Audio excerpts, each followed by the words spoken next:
Sa ngalan ng Ama at ng Anak at ng Espiritu Santo. Amen. Ang pagpapala ng ating Panginoong Hesus Kristo, ang pag-ibig ng Diyos Ama, at ang makikipagkaisa ng Espiritu Santo naway sumainyong lahat. At sumaiyo rin. Ngayon po ay ginugunita natin ang kapistahan ni San Pedro Bautista, San Pablo Miki at mga kasama, mga martir.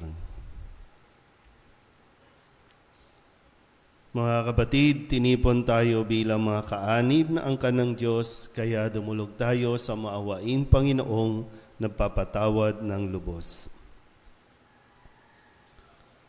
Sinugong tagapagpagaling sa mga nagsisisi, Panginoon, kaawaan mo kami. Panginoon, kaawaan mo kami. Dumating na tagapag-anyayang mga makasalanay magsisi, Kristo, kaawaan mo kami. Kristo, kaawaan mo kami. Nakaluklok ka sa kanan ng Diyos Ama para ipamagitan kami. Panginoon, kaawaan mo kami. Panginoon, kaawaan mo kami. Kaawaan tayo na makapangyarihang Diyos, patawarin tayo sa ating mga kasalanan at patnubayan tayo sa buhay na walang hanggan. Amen. Manalangin tayo. Ama naming makapangyarihan, Ikaw ang pinagmula ng matapat na paninindigan ng mga banal. Ang mga martir na sina San Pedro Bautista, San Pablo Miki at mga kasama ay minarapat mong tawagin upang mabuhay sa iyong piling matapos danasin ang krus ng pagtitiis sa kamay ng mga taga-usig. Bunga ng kanilang pagdalangin para sa amin, mapangatawanan nawa namin hanggang kamatayan ang pananampalatayang aming pinanghahawakan sa pamamagitan ni Hesus Kristo kasama ng Espiritu Santo magpasawalang hanggan. Amen. Magsiupo po lahat.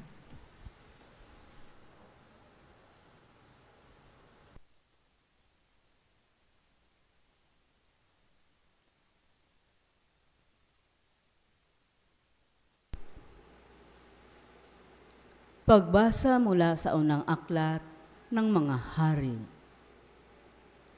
Noong mga araw na iyon, tumindig si Solomon sa harap ng dambana ng Panginoon. Itinaas niya ang mga kamay at nananalangin ng ganito: Panginoon, Diyos ng Israel, sa langit at sa lupay, walang ibang Diyos na tulad ninyo. Tapat kayo sa inyong mga pangako, sa inyong mga alipin. Walang maliw ang pag-ibig na ipinadadama ninyo sa kanila habang sila'y nananatiling tapat sa inyo. Maaari bang manirahan sa lupa ang Diyos?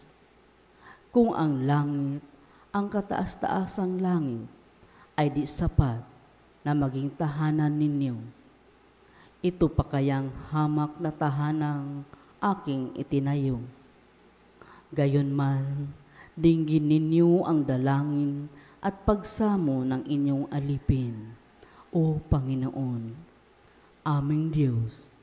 Dinggin ninyo sa araw na ito ang panawagan ng inyong alipin. Huwag ninyong iwaglit sa inyong paningin, araw-gabi, ang timplong ito. Yamang kayo ang may sabi na ang pangalan ninyo'y mamamalagi rito.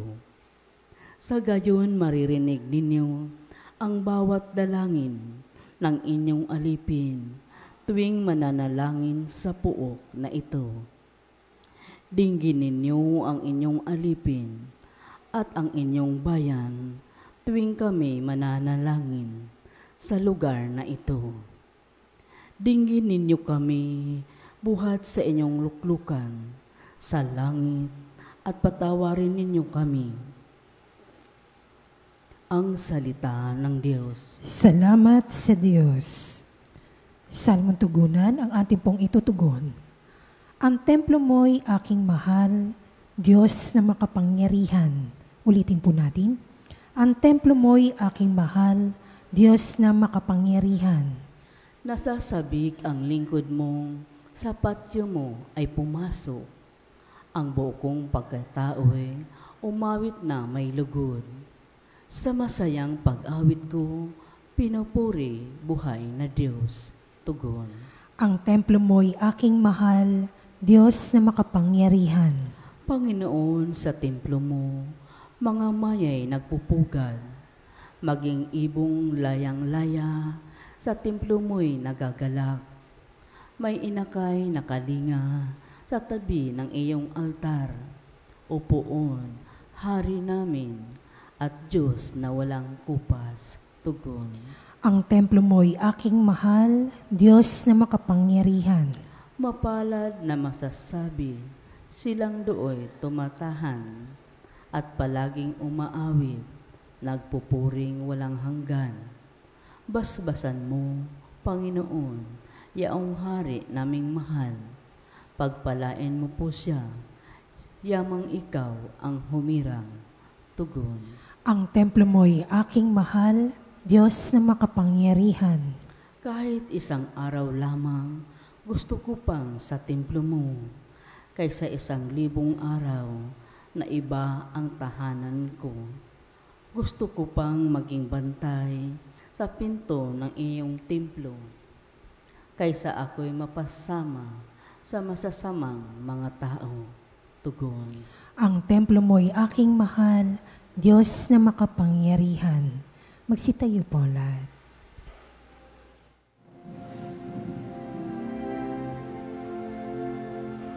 Hallelujah, hallelujah, hallelujah, hallelujah. Purihin ang Diyos, hallelujah.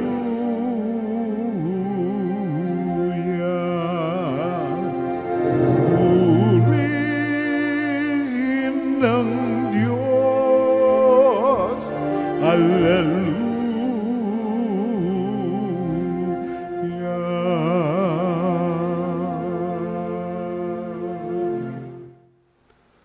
Sumainyo ang Panginoon. At sumaiyo rin. Ang mabuting balita ng Panginoon ayon kay San Marcos. Papuri sa iyo, Panginoon.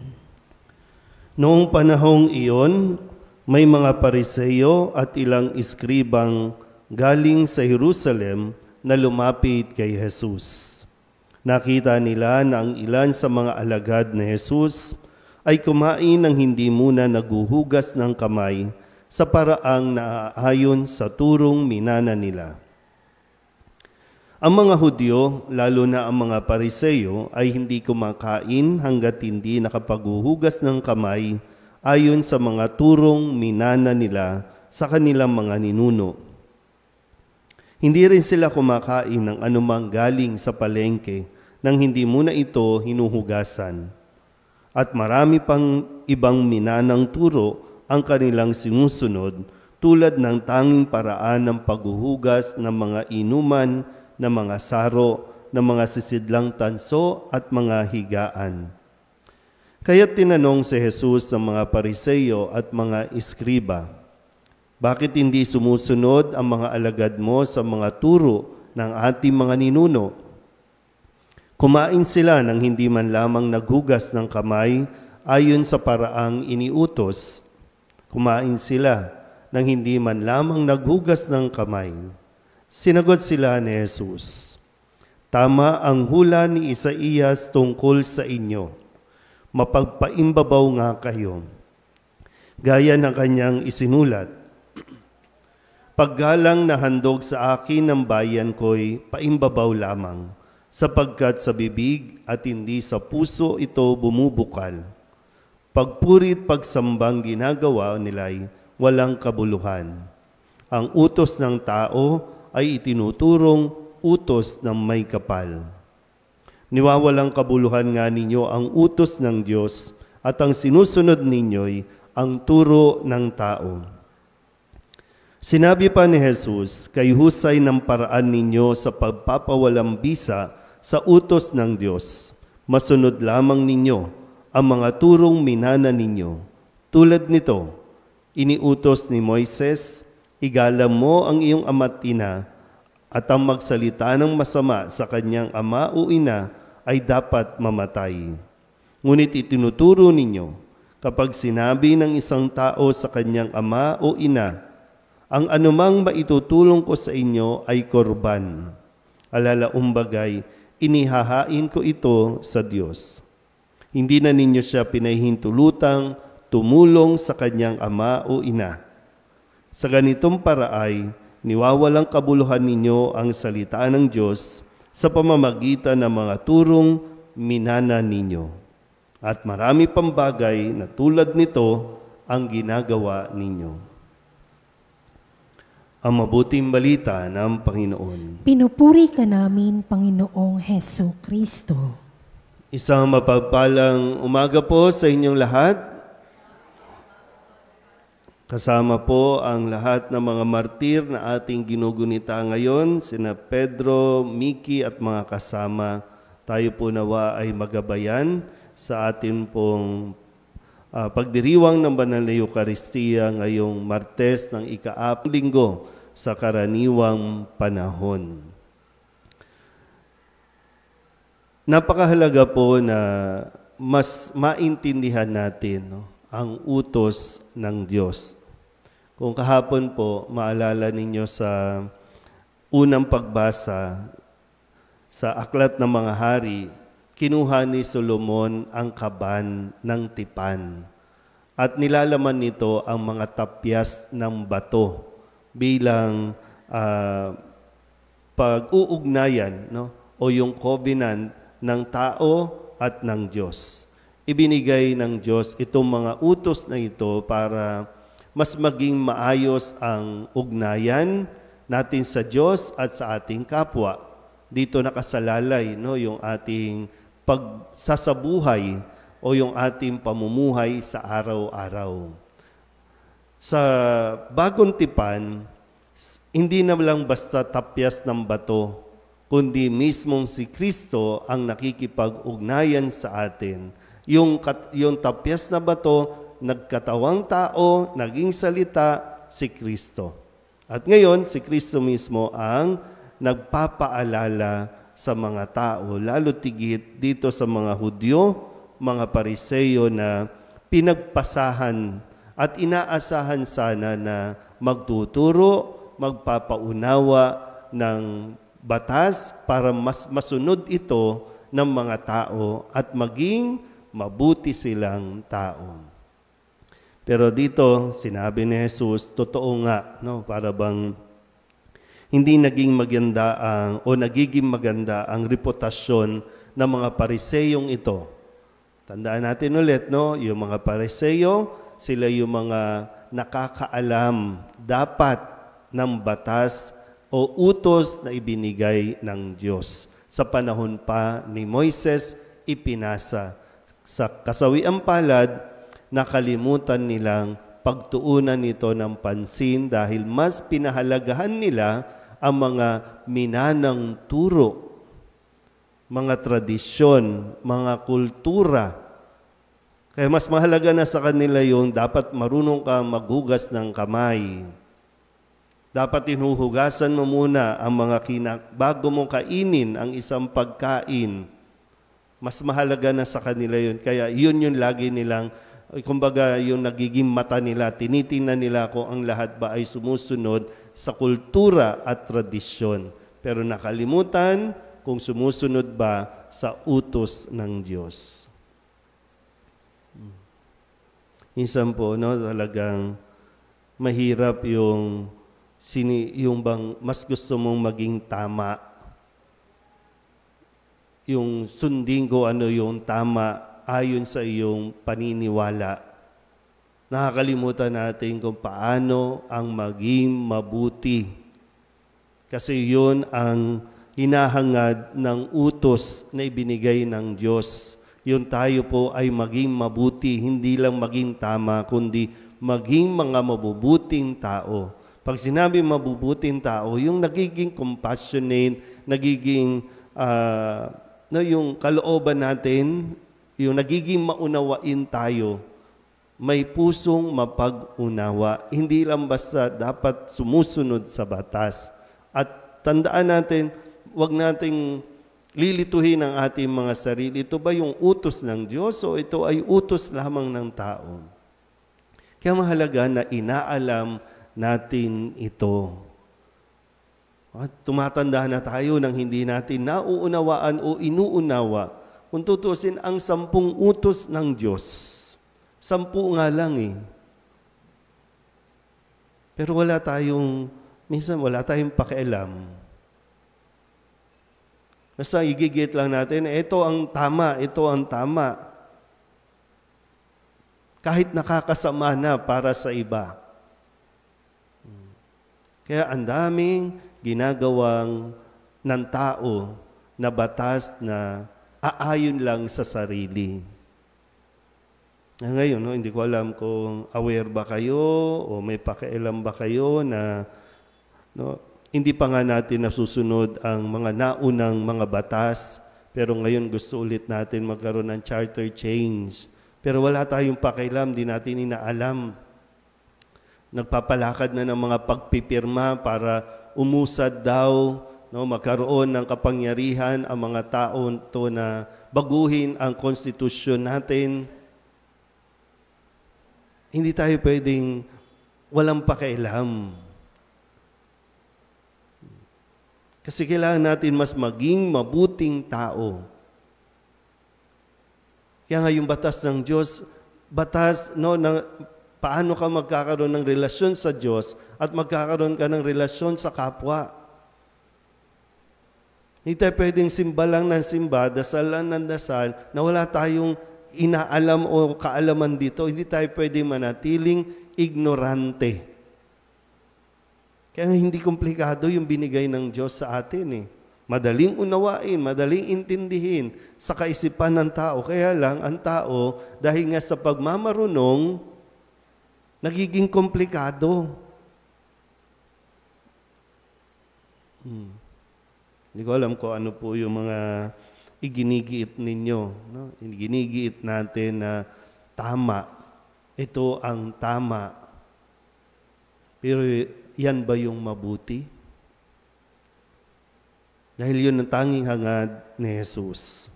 Yun tayo pong lahat ay mapabuti.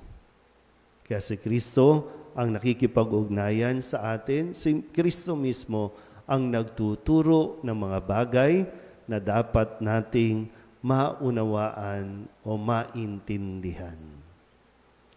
Amen?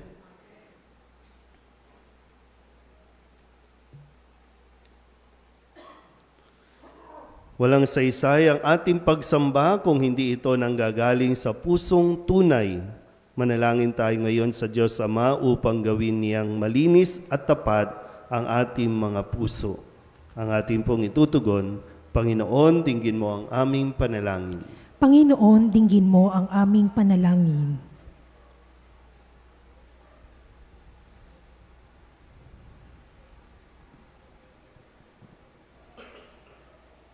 Ang mga namumuno ng ating simbahan, naway laging gabayan ng liwanag ng Ibanghilyo at huwag nawa nilang hanapin ang seguridad sa mga makamundong eskultura.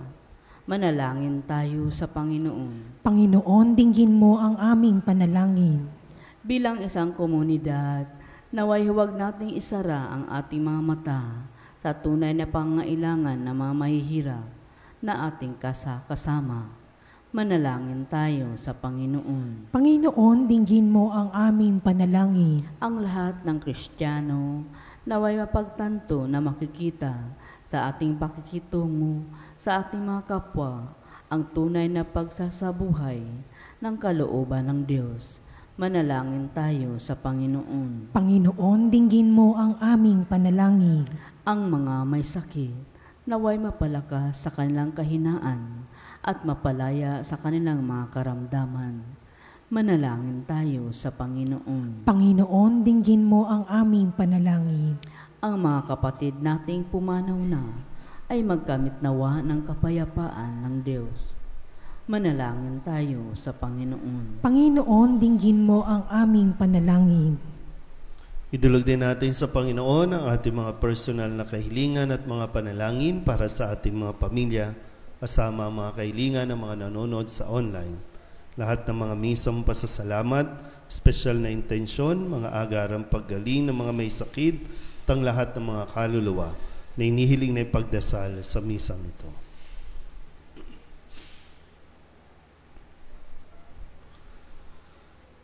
Ang lahat ng ito inihiling namin sa ngalan ni Kristong ating Panginoon. Amen. Magsiupo po lahat.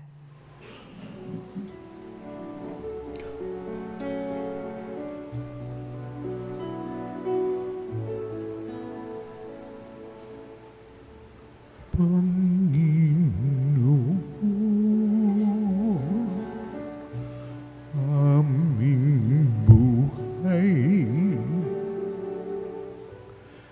itong alam at tinapay sa altar mo ilalagay, tanggapin sa iyong kamay.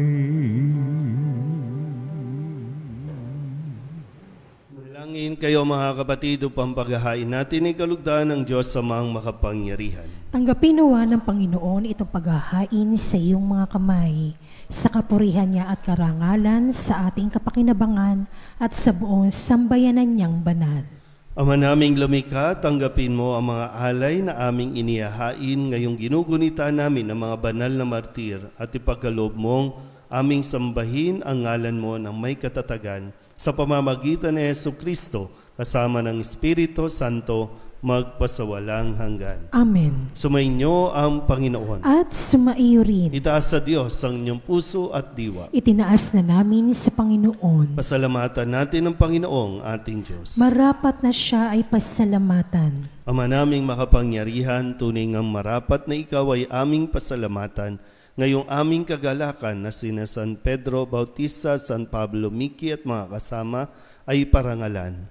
Sila'y kapanalig naming may paninindigan na ikaw ay ipahayag kahit sila'y mamatay, sapagkat minarapat mong kanilang matularan ang iyong anak na naghain ng sariling buhay. Tulad ng naganap sa iyong anak, ang dugo ng mga martir ay dumanak, hindi dahil sa katatagang likas, kundi dahil sa iyong bigay na lakas. Kaya kaysa ng mga anghel ay sisiawit ng papuri sa iyo nang walang humpay sa kalangitan, kami nagbubunyi sa iyong kadakilaan.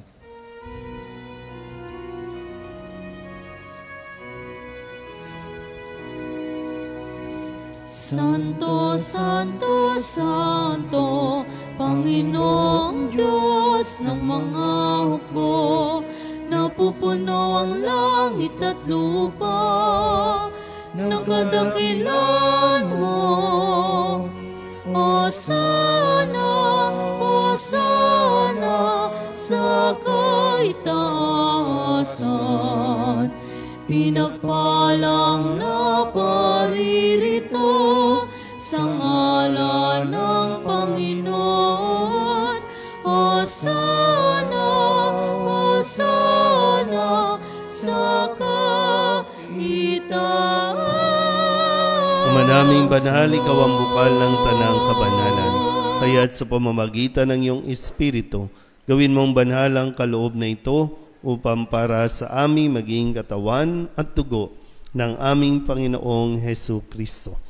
Bago niya pinagtiis ang kusang loob na maging handog, inawakan niya ang tinapay, pinasalamatan kaniya, pinaghati-hati niya iyon, iniabot sa kanyang mga alagad at sinabi, tanggapin ninyong lahat ito at kanin, ito ang aking katawan na ihahandog para sa inyo.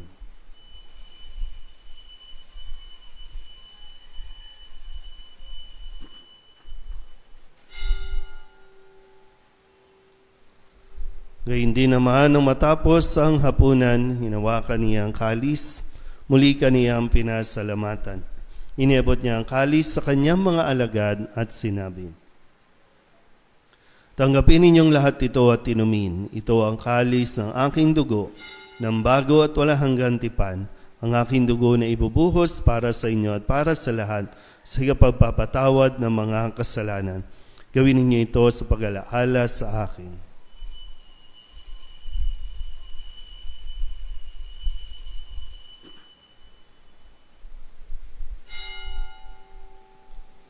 Ipagbunyi natin ang misteryo ng pananampalataya. Si Kristo'y namatay, si Kristo'y nabuhay, si Kristo'y babalik sa wakas ng panahon.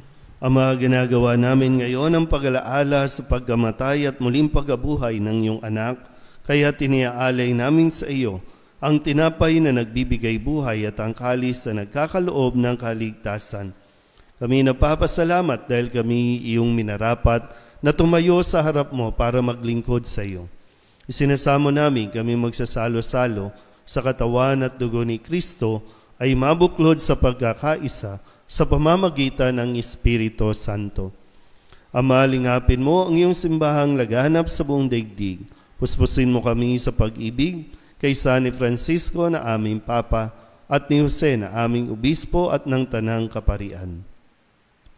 Alalahanin mo rin ang mga kapatid naming nahimlay na may pag-asang sila'y muling mabubuhay, gayon din ang lahat ng mga pumanaw.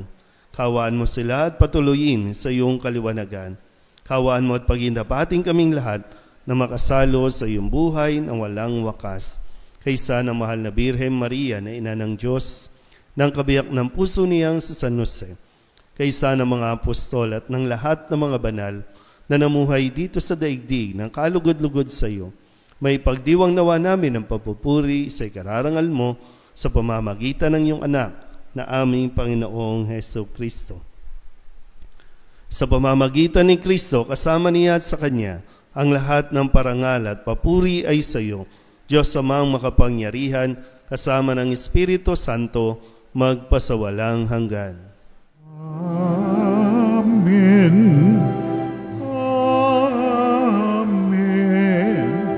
Amen.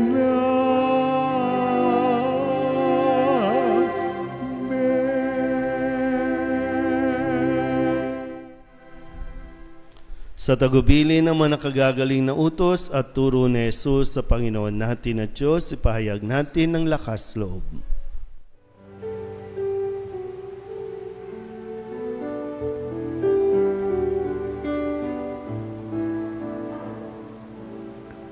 Ama namin, sumasalangit ka, sambahin ang ngalan mo, mapasa amin ang kaharian mo, sundin ang loob mo dito sa lupa para ng sa langit. Bigyan mo po kami ngayon ng aming kakanin sa araw-araw at patawarin mo kami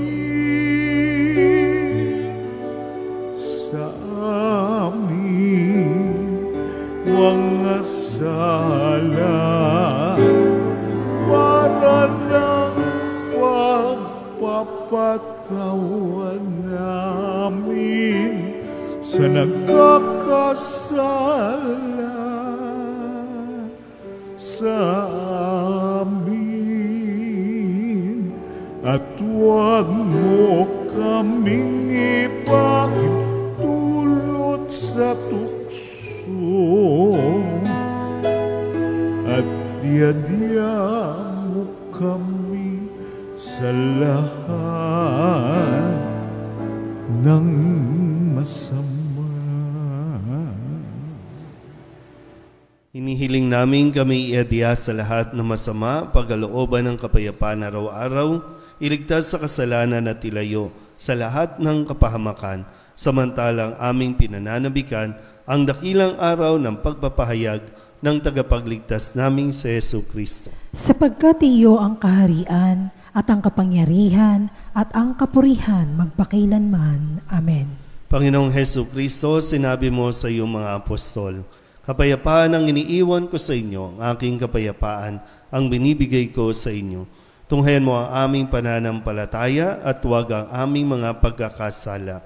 Pagkalooban mo kami ng kapayapaan at pagkakaisa ayon sa iyong kalooban, kasama ng Espiritu Santo, magpasawalang hanggan. Amen. Ang kapayapaan ng Panginoon ay laging sumainyo. At sumaiyo rin. Mabigayin po tayo ng kapayapaan sa isa't isa.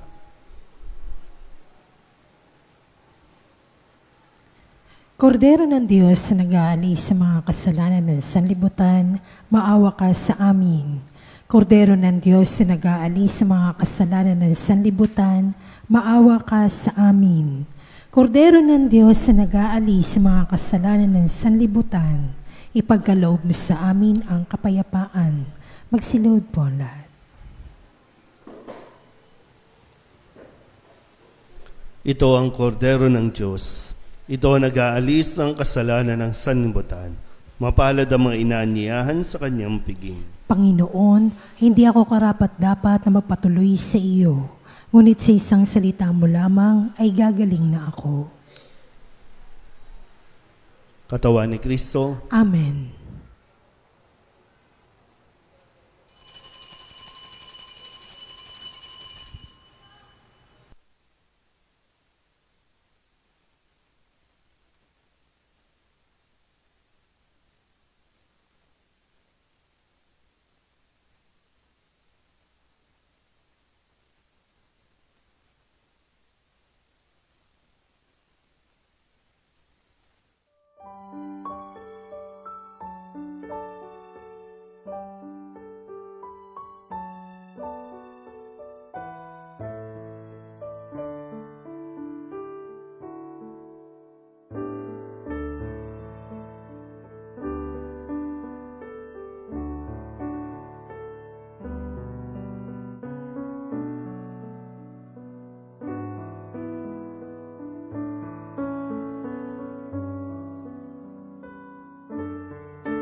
Manalangin tayo.